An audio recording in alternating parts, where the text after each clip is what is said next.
Eleanor Rigby picks up the rice in a church where a wedding has been.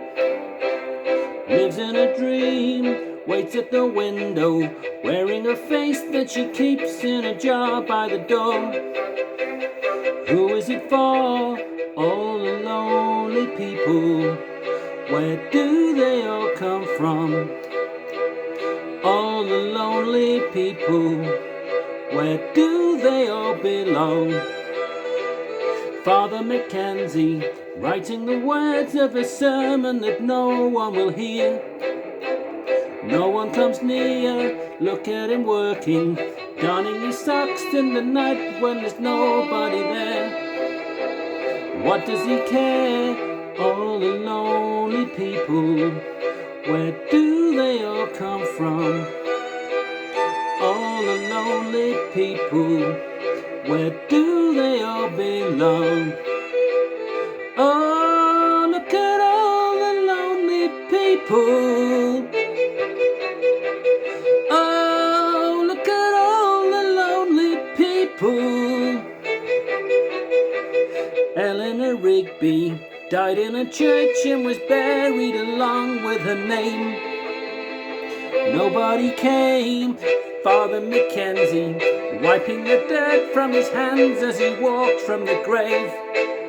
No one was saved. All the lonely people, where do they all come from? All the lonely people, where do they all belong? Well, there you go. That is a song which is quite remarkable and quite special. Well, it's a remarkable and special song because it was a Lennon and McCartney piece, and it was one of the classics of the Beatles, and I absolutely love it. And rumour has it Paul McCartney was writing it, and then at a later date somebody told him that there was an actual person called Eleanor Rigby, and he thought he'd just plucked the name out of thin air. But perhaps it was some sort of subliminal. He must have known that in a church cemetery about the part of Liverpool where he used to live, there was a person once called Eleanor Rigby. Excuse me, I'm going to get a drink because that's hurt the old vocal cords a little.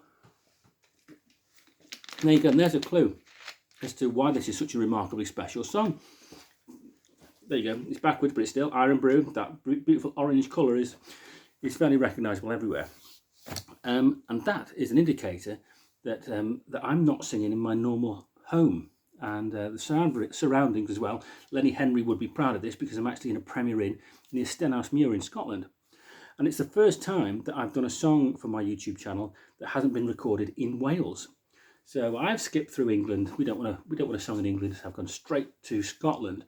I'm on a bit of a trip away, and it's predominantly for football, but there is some sites that I've also taken in. My good friend Chris suggested that I should sing a song by the Proclaimers, and it was a good idea because last night I actually stayed in Leith, and that's where the two lads from the Proclaimers, that's where they're from, Leith, hence the album Sunshine on Leith. But I was back from the football last night. Edinburgh City drew 1-1 with Cowdenbeath, and I was a bit late, and it would be a bit hard on the neighbours to disturb them at such a late hour. Today I've been to see Stenhousemuir draw 1-1 with Forfar, and it's early evening, so that's why I thought I'd risk the song and the production. So there you go. So there you go. That's something a little bit different. It's a song from a Premier Inn. Hopefully I'll get an endorsement for this, and they'll give me some free accommodation next time I come for a footy trip in Scotland. But yeah, it's actually quite nice. It's comfortable. It's clean, and I've had a bath, which I don't have a bath at my house, so it's been an absolute treat. I've been here 2 nights. Well, in Leith last night, and here in Stenhousemuir tonight. I've had 2 baths in 2 nights. It's great. I'm going to have another bath in the morning before I go over to Glasgow for my 3rd match, which is Queen's Park versus Montrose. So there you go. If you thought I was just a singer, then you can actually realise I'm leading such a rock and roll lifestyle watching football too. So there you go. I know what you're thinking. And yeah, I am a bit sad. Right. I've put you through enough on this Saturday night. So all I'll say is thank you very much for watching. Hopefully you'll join me next time. So until then, I'll say goodbye for now.